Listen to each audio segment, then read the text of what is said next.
Kids Learner TV। आओ चलें राम मंदिर। सालों के संघर्ष के बाद अयोध्या में श्री राम भगवान का भव्य मंदिर बनाया जा रहा है। पूरा देश श्री राम की धुन में डूबा हुआ है। पूरा देश अयोध्या में राम मंदिर बनने पर बहुत ही ज्यादा खुश हो रहा है। उनमें से एक हैं आलोकनाथ जी। आइए मिलवाते हैं आपको आलोकनाथ जी से। अरे भाग्यवान, सुनती हो? ये लो फूल माला और प्रभु राम जी को माला पहना दो। लाओ जी।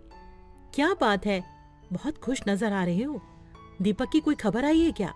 भाग्यवान, दीपक तो वहाँ सरहद पर अपने देश की रक्षा कर रहा है। मेरी खुशी का राज तो श्री राम है। तुम्हें तो पता है, पूरे 500 साल के संघर्ष के बाद अयोध्या में श्री राम जी का भव्य मंदिर बनाया जा रहा है। भावना, तुम नहीं जानती हो कि पूरा देश कितना खुश है। अच्छा जी, फिर तो हम भी अयोध्या जाएंगे भगवान श्री राम जी के दर्शनों के लिए।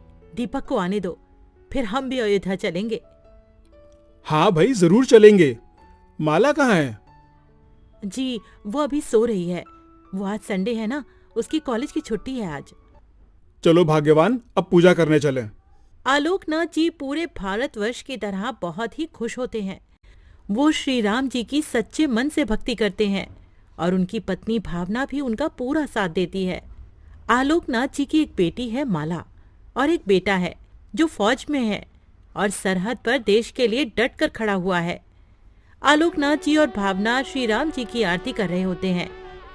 राम सिया राम जय जय राम। राम सिया राम जय जय राम।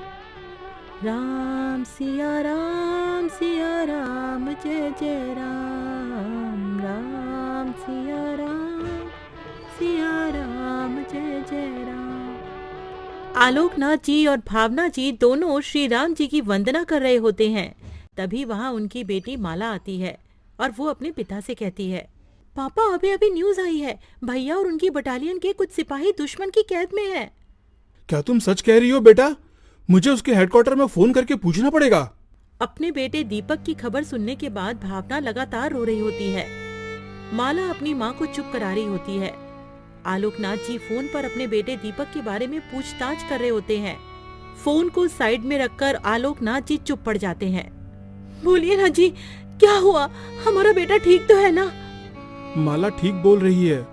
हमारा बेटा दुश्मन की गिरफ्त में है, पर उन्होंने विश्वास दिलाया है कि वह दीपक और उसके साथियों को दुश्मनों के चंगुल से जरूर छुड़ा लेंगे। आओ, हम सब श्री राम जी से प्रार्थना करते हैं कि हमारा बेटा ठीक ठाक घर वापस आ जाए। सभी लोग राम जी के आगे हाथ जोड़कर खड़े होते हैं। धीरे धीरे समय बीतने लगता है और पूरा 1 महीना हो जाता है, पर उनका बेटा अभी तक दुश्मन की कैद में ही होता है। वहीं दूसरी तरफ अयोध्या में श्री राम जी के दर्शनों के लिए जा रहे होते हैं और भावना अपने बेटे की याद में उदास बैठी हुई होती है। आलोकनाथ जी घर आते हैं तो भावना पूछती है, क्या हुआ जी? कुछ पता चला? किस तरह वो हमारे बेटे को रिहा करेंगे? उन्होंने मुझे बताया है कि वो लोग पूरी तरह कोशिश कर रहे हैं। तुम चिंता मत करो, हमारा बेटा ठीक ठाक घर वापस आ जाएगा। श्री राम पर भरोसा रखो। माँ, हमें अयोध्या जाना चाहिए। भैया की सलामती के लिए हमें वहाँ पूजा करवानी चाहिए। तुमने ठीक कहा माला बेटा, हम वहाँ जाएंगे और हम यहाँ से पैदल ही अयोध्या श्री राम मंदिर जाएंगे। अरे भाग्यवान, दिल्ली से अयोध्या बहुत दूर है और इस उम्र में क्या तुम इतनी दूर पैदल चल पाओगी? ऊपर से इस महीने में ठंड भी बहुत पड़ती है। मुझे कुछ नहीं पता जी, मुझे बस श्री राम जी के चरणों में जाना है। मुझे बस एक बार अब अयोध्या जाना है और पैदल ही जाना है। मुझे श्री राम जी पर पूरा भरोसा है, वो मुझे कुछ नहीं होने देंगे। तभी वो तीनों जने अपने घर से अयोध्या के लिए पैदल ही निकल जाते हैं। जनवरी का महीना होता है जिसमें कड़ाके की ठंड पड़ रही होती है। चारों ओर कोहरा ही कोहरा दिखाई दे रहा होता है, पर वो तीनों ठंड की परवाह किए बिना ही श्री राम जी की नगरी अयोध्या जी की ओर जा रहे होते हैं। पूरी सड़क पर पैदल चलने वाले ये तीनों अकेले ही होते हैं। सड़क पर गाड़ियां फर्राटे से इधर उधर जा रही होती हैं। आलोकनाथ भावना से कहते हैं, भावना सुनो, अब बस करो। ये जिद छोड़ो, कोई गाड़ी ले लेते हैं। अयोध्या बहुत दूर है, अभी तुम इतनी दूर पैदल नहीं चल पाओगी। और देखो ठंड भी बहुत पड़ रही है। बेटा माला, अब तुम ही समझाओ अपनी माँ को। हाँ माँ, अब मान भी जाओ ना प्लीज, आपकी तबीयत खराब हो जाएगी। भावना थोड़े से तीखे स्वर में कहती है। माला, लगता है तेरे पापा बूढ़े हो गए हैं, जो इतनी दूर पैदल भी नहीं चल सकते हैं। वैसे तो बड़े राम भक्त बनते हैं। जय श्री राम, जय श्री राम। भावना के मुंह से जय श्री राम सुन के मानो जैसे आलोकनाथ जी के अंदर एक अजीब सी ही मस्ती चढ़ जाती है। फिर क्या था, जय श्री राम बोलते हुए तीनों आगे की ओर बढ़ने लगते हैं। थोड़ा सा आगे चलने पर जोरों से बारिश होने लगती है, जिसकी वजह से उन्हें ठंड भी लग रही होती है। पर जय श्री राम बोलते बोलते वो सभी लोग आगे बढ़ते जा रहे होते हैं और आगे जाकर बारिश भी बंद हो जाती है और कड़कड़ाती धूप निकल जाती है और अब उन्हें ठंड भी नहीं लग रही होती है। पूरा दिन चलने के बाद अब रात हो जाती है, मगर फिर भी वो तीनों बस चले ही जा रहे होते हैं, मानो जैसे ना उन्हें भूख लग रही हो और ना प्यास। अब उन्हें चलते चलते आधी रात हो जाती है। तभी आलोकनाथ कहते हैं, अरे भगवान, अब रुक जाओ, देखो हम अयोध्या आ चुके हैं। सामने अयोध्या नगरी का बोर्ड लगा हुआ होता है और उसमें लिखा हुआ था, अयोध्या जी में पधारने पर आपका स्वागत है।